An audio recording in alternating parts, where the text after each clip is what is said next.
Bueno, hola, mi nombre es Julieta Bermúdez Gómez.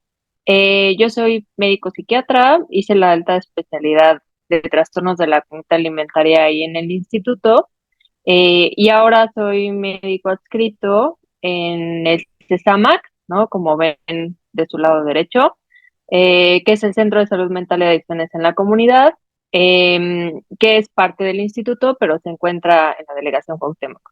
El día de hoy, en este módulo, el tema que me toca presentarles es trastornos de la conducta alimentaria en el primer nivel de atención. Entonces vamos a comenzar. Bueno, primero me gustaría solo recordarles algunas cosas.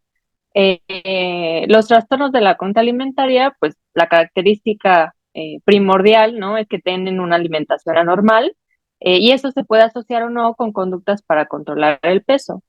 En sus diagnósticos y utilizamos dos principalmente, la DSM-5 y la CI-11, en donde se consideran seis principales, que son los que pueden ver en la pantalla. Hoy no vamos a ver las características diagnósticas de todos esos, pero sí vamos a ver de los tres primeros, que probablemente habrán escuchado en algún momento. Bueno, la anorexia nervosa, para recordarles, tiene como característica principal una restricción o conductas para perder peso, con un miedo intenso a ganar peso, con distorsión de la imagen corporal, que es que las personas con anorexia nervosa no se pueden ver en el grado de desnutrición que se encuentran, ¿no? Generalmente se ven, pues incluso lo comentan, ¿no? Con un sobrepeso en particular, a pesar de ser tipo atracones purga. Entonces sí hay una anorexia nervosa en donde puede haber atracones y puede haber conductas purgativas, ¿no? Como los vómitos. La característica principal para que una persona pueda tener anorexia nervosa, que ya vimos no son los atracones y los vómitos, sino es que la pérdida de peso es tan importante que conlleva una desnutrición necesariamente. En la bulimia nervosa, la característica principal es que hay episodios de repetición, ¿no? En donde las personas tienen atracones.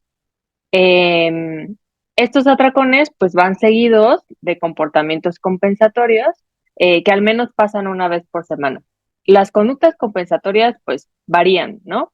Desde provocarse el vómito, que yo creo que es la más conocida, ¿no? Y representada en los medios incluso, hasta utilizar laxantes, diuréticos, hacer ejercicio después de los atracones propositivamente para evitar ganar. Y la evaluación, ¿no? de las personas con bulimia nervosa, pues es negativa y depende mucho de la imagen o del peso. En el trastorno por atracón, que es muy parecido en el sentido de que hay episodios de atracones recurrentes, además de otras características cuando se tienen los atracones, como comer muy rápido, hasta físicamente estar pues mal por haber comido tanto, o comer sin hambre, solo o a escondidas, sentirse mal por estos episodios, y hay una relativa ausencia de conductas compensatorias. Esto, sí quiero hacer énfasis en ello, dice relativa ausencia porque en general todos los trastornos de conducta alimentaria, una característica que digamos los engloba por lo menos a estos tres que tenemos aquí y a otros que veremos más adelante, pues es que tienen restricción en la alimentación, ¿no? Entonces, estas personas pues pueden, y regularmente es así, hacer muchas dietas, ¿no? Como cada mes empezar una o cada semana, pero no tienen este proceso de pensamiento de yo tengo un atracón y porque tuve un atracón inmediatamente tengo que ayunar, por ejemplo, a diferencia de la bulimia nervosa, que sí es una característica compensatoria, ¿no? En el atracón en general, como para bajar de peso, hago estas conductas como comer menos, comer poco, hacer dietas en específico para bajar de peso en general, no como para compensar los atracones. Bueno, para que nos demos una idea como de perspectiva de la importancia de los TCA, pues en las últimas décadas hay un aumento de prevalencia, ¿no? De conductas alimentarias anormales, ¿no? Más del 25%.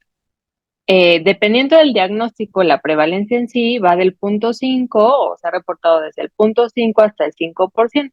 El punto 5, el diagnóstico más raro, es la anorexia nervosa, que es el más pequeño, hasta máximo un 1% de prevalencia, hasta el 5% que son los trastornos alimentarios no especificados.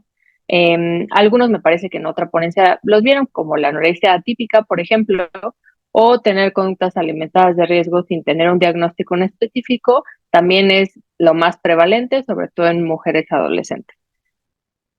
Solo 20% buscan atención específicamente para un TCA en sí. Esto es importante porque muchos de ustedes atienden pacientes en su día a día, ¿no? Que seguramente la gran mayoría de ellos no acuden buscando atención por un trastorno de conducta alimentaria. Entonces, eso no significa que no los haya o que no los estén viendo. Lo más probable por la prevalencia es que sí, solo no van a buscar atención la mayoría por este diagnóstico. El 70% de las personas que sufren un trastorno de conducta alimentaria tienen un diagnóstico psiquiátrico comórbido. Los más comunes son depresión, ansiedad, también pueden tener problemas de consumo de sustancias o también pueden tener déficit de atención e hiperactividad, pero lo importante es que reconozcan que la gran mayoría también van a tener otro diagnóstico. En general, ¿por qué es importante, no? Y también un poco de por qué están aquí, seguramente es porque estos trastornos, ¿no? Son de los más mortales que tenemos en psiquiatría, ¿no? La anorexia nervosa aumenta la mortalidad 31 veces, ¿no? De lo esperado para esta población. Esta es una mortalidad estandarizada, pero es el diagnóstico más psiquiátrico más mortal que tenemos. ¿Por qué fallecen los pacientes con TCA? Pues en general es una mezcla de condiciones. Unas son por complicaciones, que vamos a ver un poco de eso, y otra por suicidio, ¿no? Que también se ha visto relacionado. Algo que es sumamente importante es que la detección y un tratamiento oportuno, ¿no? Considerando que la minoría buscan atención, entonces si se detectan oportunamente, aunque no busquen atención específicamente para eso, mejoran mucho el pronóstico de nuestros pacientes. Ahora, les voy a presentar unos casos clínicos como para representar cómo se presentan atención, ¿no? Y estos son casos que se presentan en atención primaria, ¿no? Bueno, K es una mujer de 25 años que tiene una historia de hacer dietas desde los 11. Durante este tiempo, o sea, estos 14 años, ha restringido, ha tenido conductas purgativas, como incluyendo el uso de laxantes. En la adolescencia, incluso estuvo hospitalizada por desnutrición y también ha estado en varias ocasiones en hospitales psiquiátricos por intentos de suicidio. En la parte psiquiátrica tiene diagnóstico de depresión grave, trastorno de estrés postraumático y trastorno límite de la personalidad. Después de un año y medio que estaba estable de las conductas alimentarias, ella comenta que sintió que comió demasiado durante sus vacaciones, así que volvió a la restricción y volvió a usar laxante. Su estado de ánimo empeoró y el equipo de tratamiento que la veía en ese entonces consideró que se hospitalizara, pero ella se negó. Al poco tiempo tuvo una sobredosis con medicamento, se hospitalizó un par de días en un hospital general para estabilizarla y después se trasladó a una unidad psiquiátrica. A su ingreso, pues continuó su tratamiento ambulatorio, ¿no? Con su equipo habitual. Ok. El segundo caso, J es una mujer de 51 años que ha padecido anorexia nervosa de forma intermitente desde los 16 años. Se sentía ambivalente de buscar atención en esta ocasión, pero en su primera cita con su nuevo médico familiar únicamente se tomó sus signos vitales por enfermería y se fue porque se sintió con miedo de quedarse. En su historial, ¿no? Ha tenido varias ocasiones donde ha salido elevadas sus enzimas hepáticas, ha tenido neutropenia, ha tenido osteopenia, un índice de masa corporal debajo de 18 y amenorrea. Esta amenorrea por sus otros médicos se atribuye a una menopausia temprana, ¿no? Por la edad. Ha interpretado las observaciones previas de los médicos, o sea, de sus laboratorios y de su examen físico, como que todo está bien y que no requiere ayuda. Su nuevo médico exploró minuciosamente su historia de conductas alimentarias, evaluó las complicaciones y la refirió a una terapia especializada. En esta terapia, que es su tratamiento con su médico de cabecera, el terapeuta y el nutriólogo, en algunas citas, pues su pareja se incluyó. Tras 6 meses recuperó 5 kilos y volvió a tener un periodo menstrual. Aún presenta problemas de imagen corporal. Ahora, el último caso, C es un hombre trans de 23 años de edad en tratamiento desde hace 6 meses con testosterona que envían a seguimiento, ¿no? Por este motivo. Hace 3 años, él comenta que pesaba unos 125 kilos con un índice de masa corporal en 39. Inicialmente perdió 25 kilos de forma que él describe como gradual, pero en el último año empeoró su restricción alimentaria hasta comer aproximadamente 200 o 400 kilocalorías por día y empezó a provocarse el vómito diario. Perdió casi el 50% de su peso máximo, o sea, el inicial de 125, y llegó a un IMC de 21. Reporta que intentó aumentar lo que estaba comiendo, pero al hacerlo tenía palpitaciones, dolor precordial y mareo. Ha estado en urgencias con estos síntomas en varias ocasiones. En la más reciente se registró 39 de frecuencia cardíaca y ortostatismo, ¿no? Que quiere decir que su tensión arterial disminuyó al menos 20 milímetros de mercurio en cambios de posiciones, como de sentado a parado. Se le realizó un ecocardiograma que fue normal y se dio de alta con la recomendación de que buscara atención por su ansiedad. Su nuevo médico reconoce que a pesar de su índice de masa corporal normal, ¿no? Dentro del rango, está en un riesgo de síndrome de realimentación y lo envió a hospitalización para estabilización. Posteriormente, se envió a un centro especializado de TCA. Bueno, estos 3 casos, mi intención de presentárselos es que vean la diversidad de presentaciones que hay en los trastornos de conducta alimentaria, ¿no?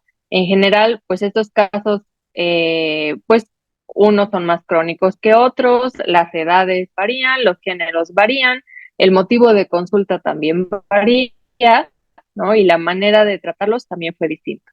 Entonces, es muy importante recordar que la mayoría de los pacientes no van a exponer el trastorno de conducta alimentaria como su motivo de consulta, ¿no? Y esto es cierto tanto para los servicios especializados como nosotros.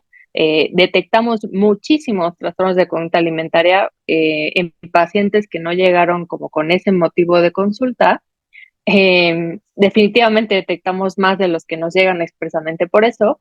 Y a primer nivel de atención, pues llegan, por supuesto que una cantidad grande, ¿no? Sobre todo de casos leves a moderados, que no lo exponen como su diagnóstico. Entonces, ¿ustedes cómo deben hacerlo para sospechar, ¿no? Que una persona tiene un TCA, ¿no?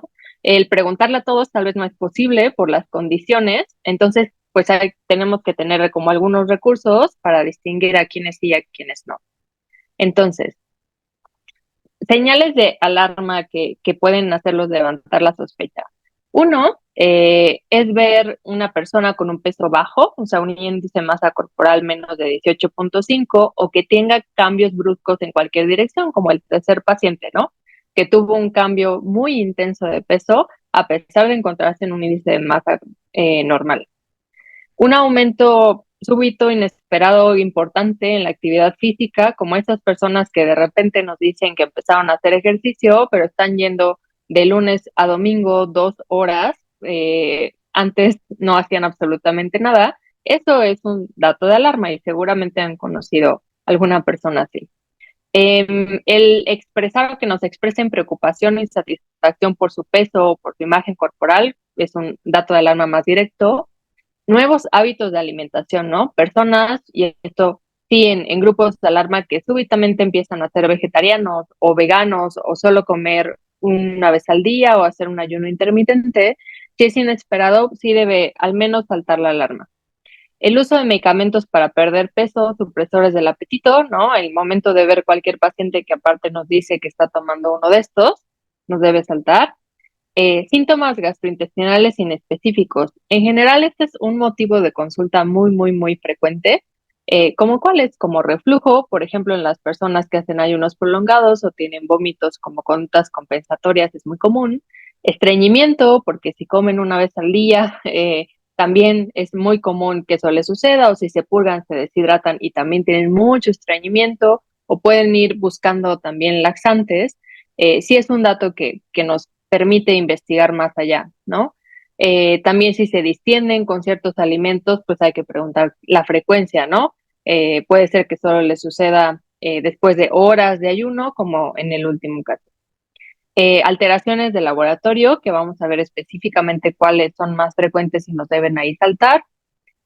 Bradicardia o hipotensión ortostática también es algo que llama la atención en una persona supuestamente sana. Irregularidades menstruales, ¿no? En mujeres, personas con diabetes de tipo 1 con mal control. Recuerden, les comentaba al principio, ¿no? En los grupos donde son más prevalentes son justo adolescentes, ¿no? Y la diabetes tipo 1 en general es una enfermedad que se diagnostica en la infancia y adolescencia. Si hay mal control, pues hay que sospechar ahí de la presencia de conductas que propician un mal control, pero que pudieran estar relacionadas con un trastorno alimentario. La búsqueda de estimulantes, o sea, que vayan personas que no se les ha realizado un diagnóstico de déficit de atención y nos preguntan acerca de estimulantes para tratarlo, es algo que también nos puede llamar la atención.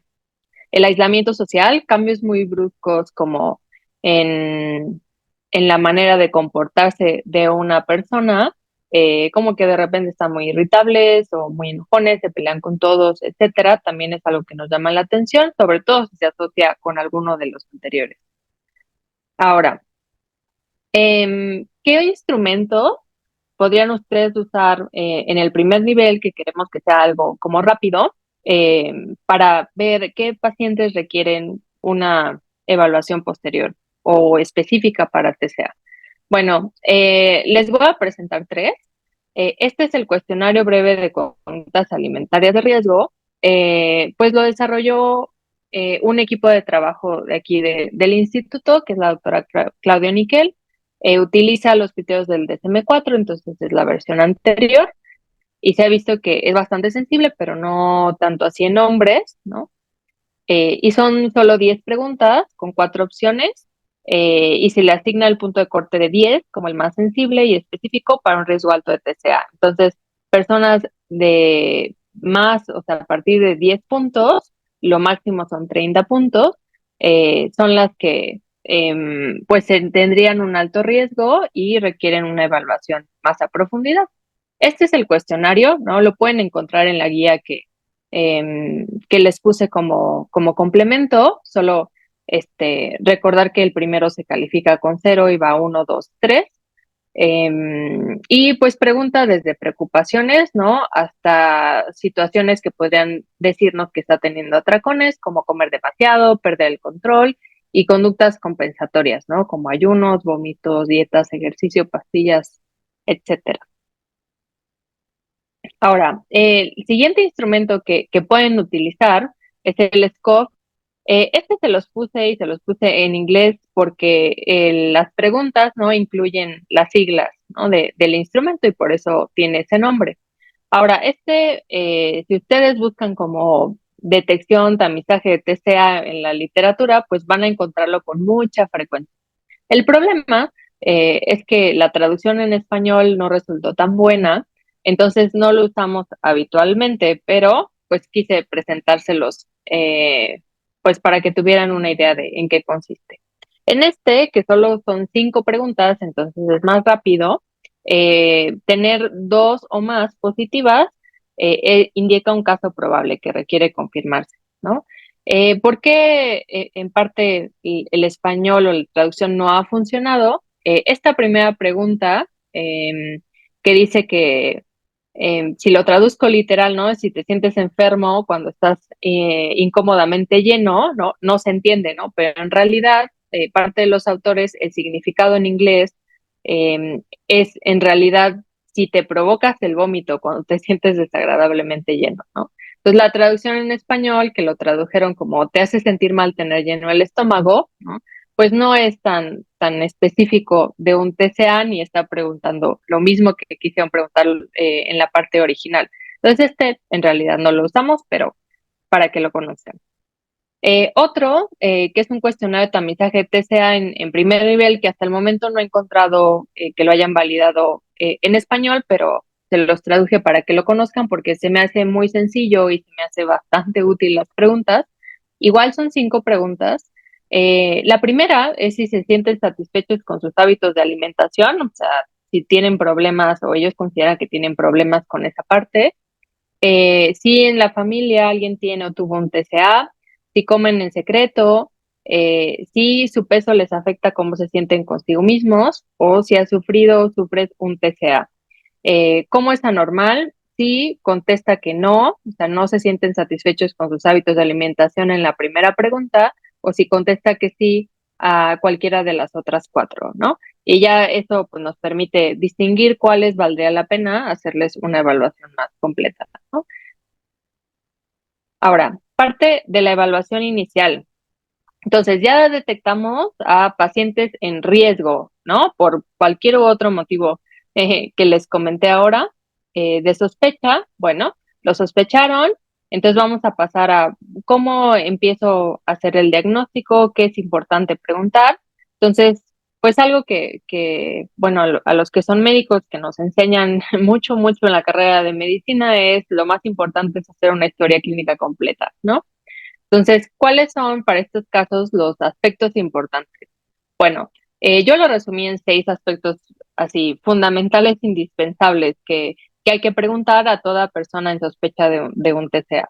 El primero es la historia ponderal, que es preguntar, bueno, a lo largo de tu vida, ¿cuánto es lo máximo que has pesado? ¿Cuánto es lo mínimo? ¿Qué peso es el que tú crees que deberías tener? ¿No? Eso nos orienta bastante en esta parte de la percepción ahí del peso, ¿no? De si creen, si ese peso está dentro de sí sería el ideal para su talla, está por debajo de eso, y también cómo se sentirían si por algo subieran de peso, ¿no? Que ahí nos está explicando este miedo a ganar peso y cómo se evalúan a sí mismos de acuerdo a cuánto pesan. El ejercicio hay que preguntar qué tipo de ejercicio están haciendo, no es lo mismo solo hacer ejercicio de pesas o no es lo mismo hacer cardio, ¿no? Qué tan frecuente, la intensidad a lo que lo realizan, no es lo mismo caminar a correr, ¿no? Y el tiempo.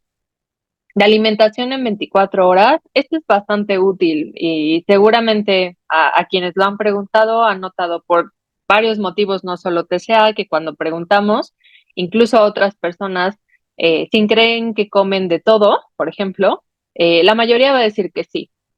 Pero cuando hacemos, ok, está bien, dime qué desayunaste ayer y qué comiste y comiste algo entre comidas y comiste qué en la cena, ahí nos podemos dar cuenta de que hay muchas personas que no comemos completo, ¿no? Y no comemos balanceado. Entonces, eso pues son restricciones, ¿no?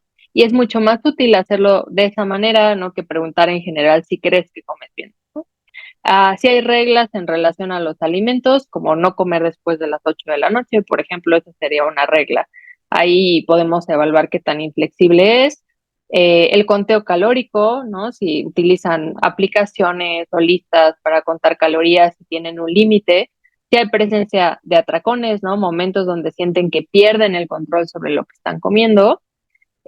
Conductas compensatorias, pues vimos a lo largo de la presentación ya varias, vómitos laxantes, diuréticos, ayunos, qué tan frecuente lo hacen, si hay complicaciones en relación a eso, ¿no? Una persona que tiene vómitos frecuentes muy probablemente ya tenga dolor en los dientes o muy probablemente ya tenga reflujo y eso nos ayuda también para generar algo de conciencia de que no es una conducta saludable, ¿no?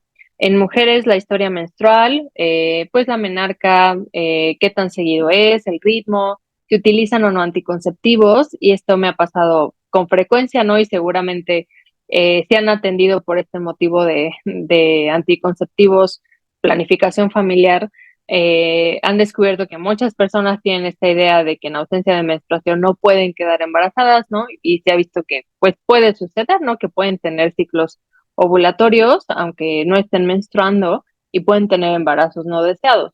La vida sexual también, el inicio, protección, pues es importante como en todos los pacientes. La comorbilidad psiquiátrica, recuerden lo del 70%, sí es indispensable realizar un tamizaje también de esto, ¿no? Sobre todo de estos cuatro, depresión, ansiedad, consumo de sustancias y riesgo suicida, ¿no? Para eso pueden usar instrumentos, ¿no? Va más allá de esta presentación. pero sí es importante preguntarlos, ¿no?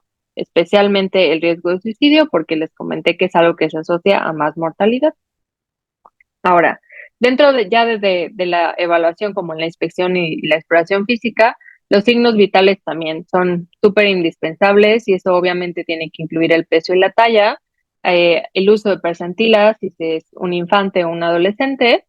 Em, Esta parte del peso, para personas que, por ejemplo, no tienen experiencia y tal vez es un caso de sospecha, pregunten si desean conocer el peso o se sentirían mal de conocer el peso. Eso ayuda considerablemente a que sigan acudiendo a la consulta, porque básicamente la mayoría de los pacientes tiene un terror de conocer su peso, ¿no? Y tiene esta visión distorsionada alrededor de eso. Datos sugerentes en exploración física, les puse ejemplos de algunos, como en estos casos donde hay una desnutrición en la anorexia nervosa, puede haber de este lado que suben los carotenos en sangre y por eso da una coloración anaranjada, ¿no? Por ejemplo, en las manos o los pies pueden ponerse, eh, pues, esa crocianosis, pueden ponerse morados, ¿no? Por la circulación o el lanugo, que es la aparición de vello, ¿no? En sitios donde normalmente no hay vello más grueso para la regulación de temperatura, también es un hallazgo que si lo encuentran, ¿no? También aumenta la sospecha. El signo de Russell, ¿no? Que esto sí es como para especialistas, que es como la callosidad por provocarse el vómito utilizando los dedos, la erosión dental, que este es un caso muy extremo, pero muy frecuentemente reportan esto de la hipersensibilidad de los dientes. Pueden reportar también mal aliento, por cierto, o caries con frecuencia, que puede ser por la erosión. Esto que es que aumenten las parótidas de tamaño, ¿no? Que a veces pasa en las personas con bulimia nervosa, y es porque les aumenta la amilasa, perdón, y se hipertrofian las glándulas, y generalmente pasa justo cuando dejan de vomitar, como a los pocos días puede presentarse. Estas hemorragias, ¿no? En la conjuntiva, que seguramente en la vida les ha tocado observarlas, pues pueden ser por el esfuerzo, ¿no? De provocarse el vómito y también pueden ser un dato ahí de sospecha. Una parte importante que ya había mencionado son la detección de complicaciones médicas, ¿no? Puse varias, en esa parte no me detendré y los invito a checar como las complicaciones pues en la bibliografía porque es muy extenso, pero en general tienen que saber que las complicaciones se pueden dar por varios motivos, ¿no? Hay complicaciones derivadas de la desnutrición directamente y los cambios del cuerpo en relación a la desnutrición. Hay complicaciones derivadas de medicamentos, ¿no? Que se utilizan tanto nosotros u otras condiciones, complicaciones de las conductas compensatorias, ¿no? Como por ejemplo esto que les comentaba de la deshidratación cuando tienen conductas purgativas, ¿no? Eh, y puede haber complicaciones derivadas de justo los padecimientos psiquiátricos, ¿no? Y esas pues están muy relacionadas, ¿no? Si yo tengo una desnutrición y tengo muchos ayunos, pues tal vez a muchos de ustedes les ha pasado, pero en general cuando ayunamos mucho tiempo nos ponemos irritables, ¿no? Nuestro estado de ánimo cambia. Entonces, eso también pues se afecta uno u otro, ¿no? Eh, de recalcar de importancia, pues sí hay que detectar los más graves, ¿no? Y vamos a ver en qué situaciones o qué manifestaciones son para enviar directamente a un servicio de urgencias. En los estudios de gabinete, para los que son médicos, todo paciente en el que hay una sospecha muy alta o incluso ya confirmaron el diagnóstico de un trastorno de conducta alimentaria, hay este panel, ¿no? Que es como el más básico que todos los pacientes deberían tener, que es una biometría hemática completa, química sanguínea que necesariamente incluya pruebas de función renal, hepática, electrolitos séricos, y es importante incluir fosfato y magnesio, y un electrocardiograma. Entonces, estos son así, los de cajón que tienen que hacerse en todo paciente, ¿no? Con un PSA que inicia tratamiento o empieza o lo sospechamos incluso. Otros estudios, pues depende del caso en particular, ¿no? Como por ejemplo, el examen general de orina puede ser muy útil si yo sospecho que está tomando mucha más agua de lo normal para, por ejemplo, no tener hambre o para cuando se va a pesar un poco más. eso me puede ayudar con la densidad urinaria a detectarlo, por ejemplo, ¿no? Si yo no tengo acceso a medir eso en impedancia. La densitometría ósea, porque la osteoporosis es una complicación pues bastante seria, ¿no? De la desnutrición, pues mayormente, también pues se recomienda cuando hay una ausencia de ciclos, ahí varía entre autores, unos recomiendan después de 6 meses de amenorrea, otros recomiendan hasta el año, pero también hay que individualizarlo, no es para todos los casos. Ahora, ya les pidieron los laboratorios, ¿no? Y sí quise poner esta parte, ¿no? De qué tan frecuente es que salgan alterados, ¿no? En general la frecuencia pues está como en un 30%, así lo máximo, ¿no? Y otras manifestaciones tienen una frecuencia baja. Se los pongo, por ejemplo, y que vean las diferencias, ¿no? Si una persona tiene anorexia nervosa, otra bulimia nervosa y otra un TANE, ¿no? Un trastorno no especificado, pues casi es igual de frecuencia, perdón, tener un potasio bajo, ¿no? Entonces, ¿qué quiere decir? Que algunos van a tener potasio bajo porque utilizan tal vez diuréticos que quitan más el potasio, o otros van a tener potasio bajo porque no comen alimentos ricos en potasio o no comen en absoluto.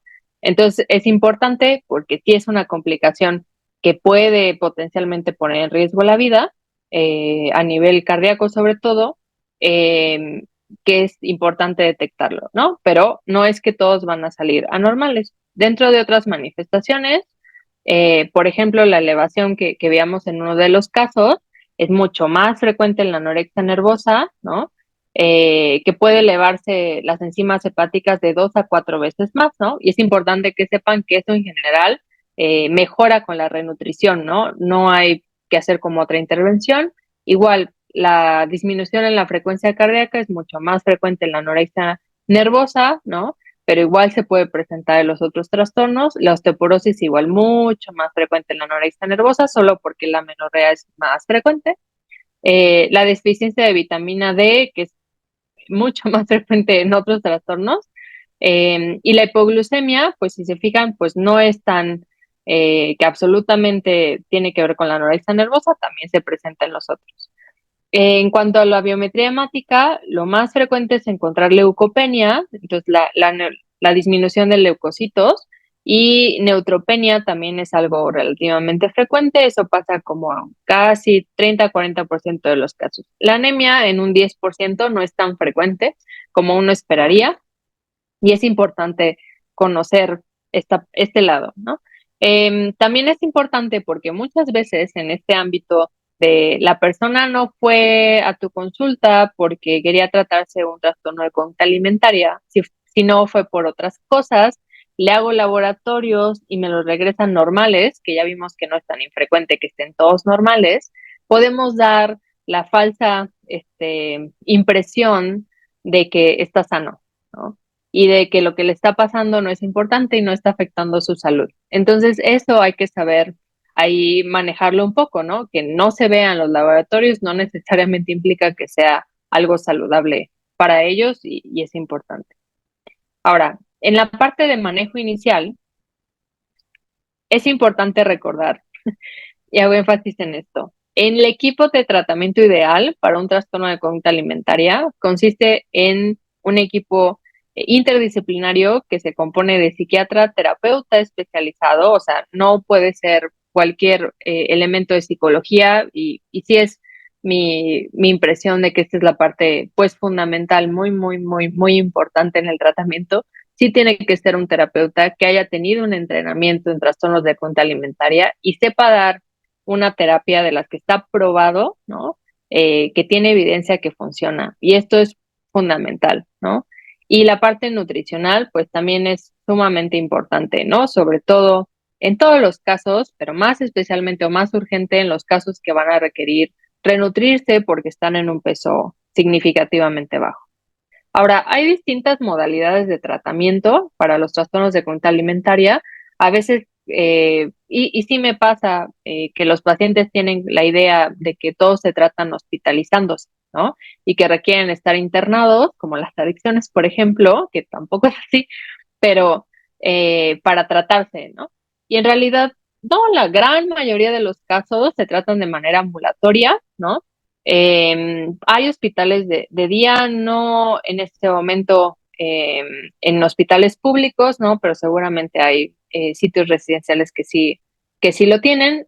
Otras modalidades son en los hospitales psiquiátricos, que se dejan para casos muy particulares, y hospitales generales, por estos casos que les comenté, que puede haber algo que no es estable en la condición clínica de su paciente. Entonces, ¿a quiénes tienen que enviar a estabilizarse a un hospital general, o sea, a urgencias? Bueno, les puse en general, pues los datos que sí requieren un envío porque requieren más estudios y estabilizarse. La baja de glucosa es sumamente importante porque pone en riesgo directo la vida, ¿no? Entonces, en estos casos sí se tiene que enviar, y también en los casos de desnutrición, si tengo las células de la defensa bajas, es probable que no me dé fiebre, y una de las manifestaciones de una infección puede ser una hipoglucemia, ¿no? Entonces sí hay que explorar, bueno, ¿por qué tiene hipoglucemia? Si es solo por la parte de los ayunos, ¿no? O tiene otras condiciones y sí requiere ahí una evaluación urgente. Alteraciones electrolíticas graves, ¿no? Que la baja de potasio, por ejemplo, sea tan importante que ya incluso nos dé manifestaciones en el electrocardiograma, por ejemplo, a nivel de corazón, o ya tenga bueno, pérdida de la fuerza importante, por ejemplo, eso sí es un dato que sí requiere estabilización en ese momento, ¿no? Puede ser que una persona que tiene una deficiencia muy leve de potasio, pero tiene muy buena conciencia de enfermedad y ya inició tratamiento y ya dejó la parte de los diuréticos o empezó a comer un poco más, pues tal vez ni siquiera requiere suplementar potasio, ¿no? Entonces sí depende del caso en particular, pero más graves es importante. Eh, Puede haber bradicardia, o sea, si la frecuencia es menos de 40, también debe verse en ese momento. Si el intervalo QT, para los que son médicos, está prolongado, que se deja más de 4,60 o 4,50 cuando son hombres, debe también mandarse, ¿no? Porque pone en riesgo directo de que tengan una arritmia y pueden fallecer de eso. Esos deben mandarse a monitoreo. Hipotensión, o sea, cifras menos de 80-50, que puede variar. Recuerden que los niños tienen, niños y adolescentes, cifras menos altas, ¿no? O más bajas de presión. Entonces ahí tenemos que buscar qué es lo normal de acuerdo a la edad. Pero en adultos, esto es un buen parámetro.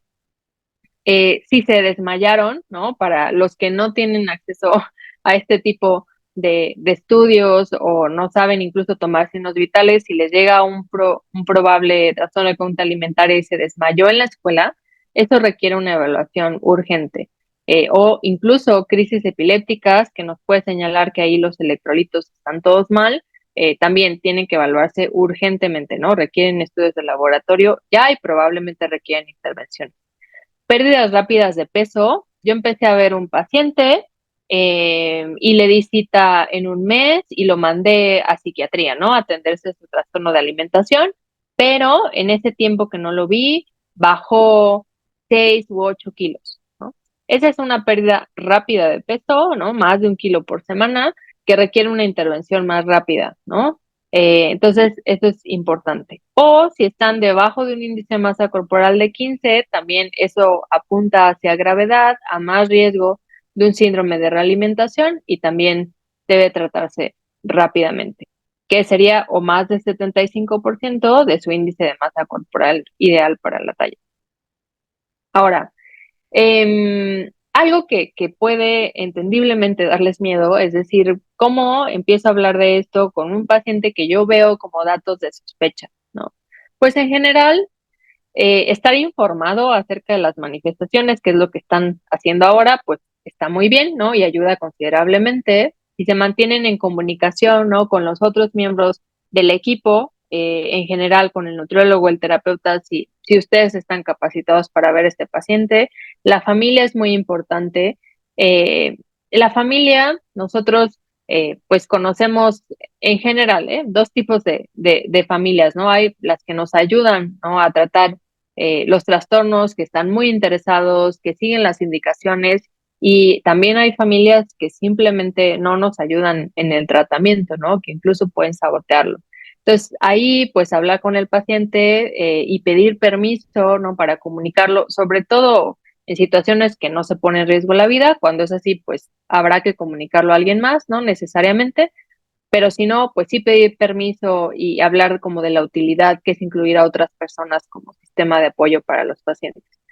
Evaluar la estabilidad emocional y validar lo que está pasando con la persona es sumamente importante, ¿no? Y es un dato de por qué, y se los digo como desde el punto de vista de psiquiatría, ¿no? Que en ocasiones, pues a mí me toca escuchar como los pacientes no le dicen a su médico de cabecera lo que le sucede, ¿no? Porque temen, ¿no? Ni siquiera es porque lo hagan, sino temen que no lo encuentren tan importante, ¿no?